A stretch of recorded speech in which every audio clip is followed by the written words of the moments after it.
Nation, the Las Vegas Raiders coaching staff right now are actually considering having Jackson Powers Johnson, our star center, compete for a guard position and or the center position.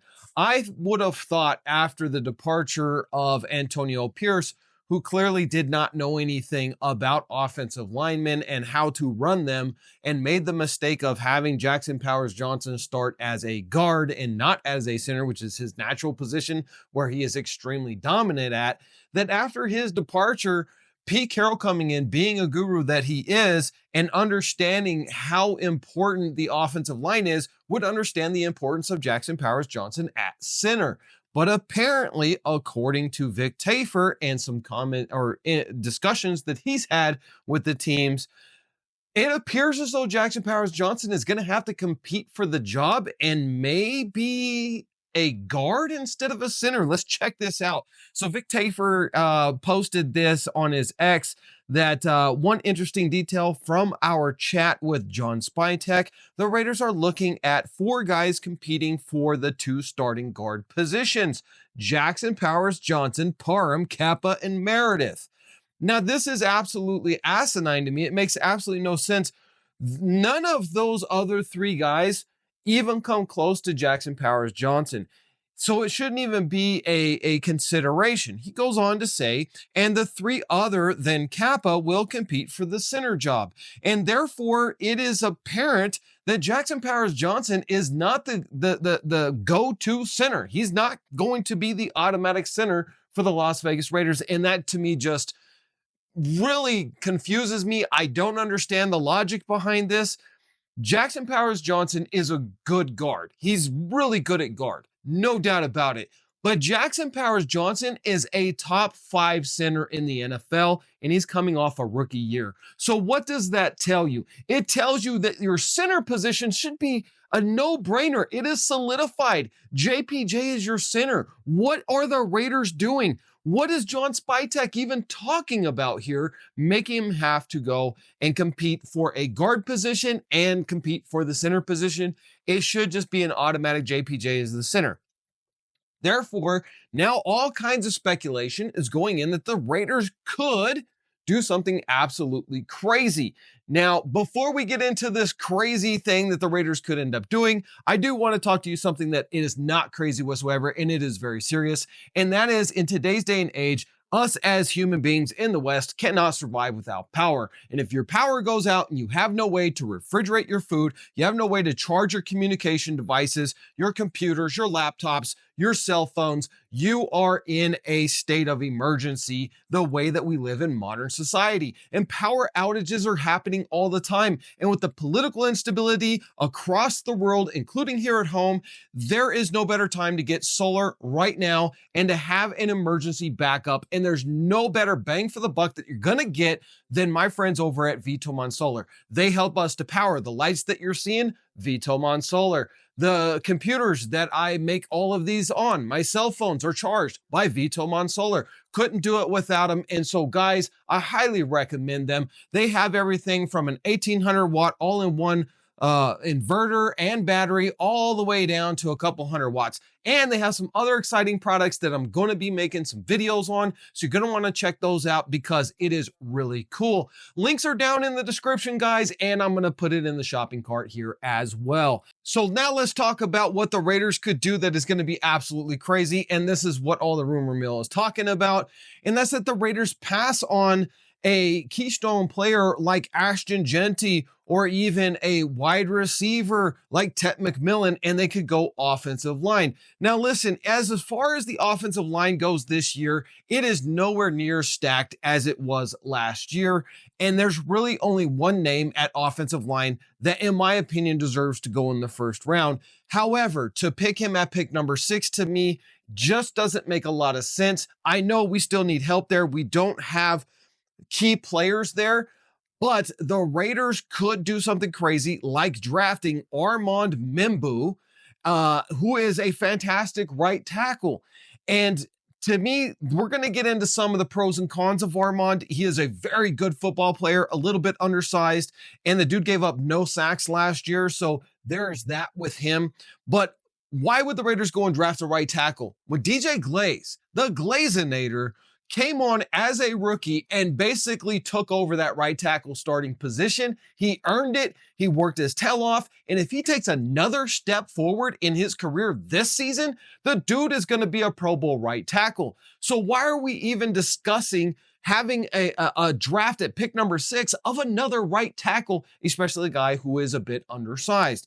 So in this article that I came across on Sports Illustrated, there's a lot of hype around this guy, and he stands at 6'3", 6'4", 330 pounds. Now, athleticism, the dude's off the charts. He ran under a 5-second 440 and has a great vertical. So he's got burst and quickness like most right tackles don't have. They could only dream of having his athleticism, but his size is a bit of a problem coming into the NFL because he can get away with it in college, but will he be able to have those same types of numbers when it comes to the NFL? There's a couple of key things about Armond that is better than DJ Glaze, and that's his quickness and his ability to get on and stay on blocks and manhandle his guys. And when he needs to get to the second level in order to help the running game, he's able to do that with quickness that no other right tackle is going to possess. And so having him there would do two things for the Las Vegas Raiders. Number one, he's going to compete for that starting position right off of the gate. And he may win it simply because of his athleticism and the fact that he was a first-round draft pick. However, DJ Glaze has more familiarity with the team. He has a year of NFL experience under his belt. He's bigger and he's stronger. And so DJ Glaze could still end up with that starting position. Now, the battle would be, in my opinion, this guy should be battling for the guard position. If you're going to draft him, and DJ Glaze has taken another step in his career, I would convert this guy, especially because of his size, I would convert this guy over to guard and let him become a dominant right guard in the NFL. That way he's helping with the run game, he's helping with the pass protection, and if you need, he is a right tackle at heart, so if something happens to DJ Glaze, then he can step in and take over that role. And so as a depth piece, the offensive line would have a lot of depth there, and we'd be much better off if you were to draft this guy. However, if we go and we look at some of his pros and cons, which we're going to do right now, should the Raiders actually do this? Well, according to his strengths, his number one is athleticism, 40-yard dash, achieving a vertical of 34 inches. His 40-yard dash was a 4.9, and his vertical was 34 inches, which is remarkable feats for a player weighing over 330 pounds. Pass protection, he allowed 0 sacks in 2024, which is absolutely crazy, seeing that he played in 827 snaps and not a single sack was given up. Run blocking, Membou excels in drive blocks and second-level engagement, showcasing raw strength and ability to dominate defenders. Consistency over 3 seasons at Missouri, he committed only 11 penalties and allowed just 3 career sacks. Unbelievable stats, and that is a testament to his discipline and his reliability. Now, his versatility is also another bonus with this guy. While primarily a right tackle, Membou has the athleticism and skill set to transition to guard or even left tackle if necessary. So listen, if Colton Miller were to go down again with another injury, again, you have a guy who has all of that versatility. He can slide over there. DJ Glaze at right tackle and Membou at left tackle, and you've got a great offensive line. You've got 3 superior guys on that offensive line right now with Colton Miller, DJ Glaze, and obviously JPJ. You add a 4th member to that, and all of a sudden we've got maybe a top 10 offensive line. So I think in that regard, it would make a lot of sense. Here's his weaknesses, though. His run blocking technique. He occasionally overruns angle blocks in gap schemes, and he struggles with the backside assignments on zone plays. Awareness and pass protection.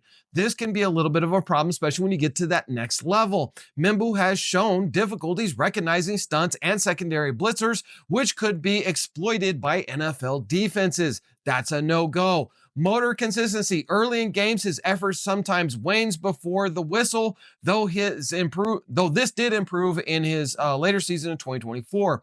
Hand placement is still a bit of a problem with him. His hand strikes can be mistimed or overly soft, allowing defenders to counter effectively. His draft stock has him at a first round projection, a day one projection with all-pro upside, depending on scheme and fit potential with development. Now, I think he would make perfect sense in the Chip Kelly scheme, because we're going to run a lot of plays that are going to really take advantage of his athleticism and his speed, because you're going to have a lot of design quarterback runs. You're going to have a lot of play actions and RPOs, and you need athletic offensive linemen. He certainly fits that bill, and I think that it would work out good that way. Outlook on him. Armond Membou combines rare athleticism with technical skill, physicality, making him one of the most intriguing prospects in the draft. While there are areas for improvement, particularly in awareness and run blocking technique, his ceiling is exceptionally high. Teams looking for versatility, long-term stability on their offensive line will likely prioritize him early in the first round.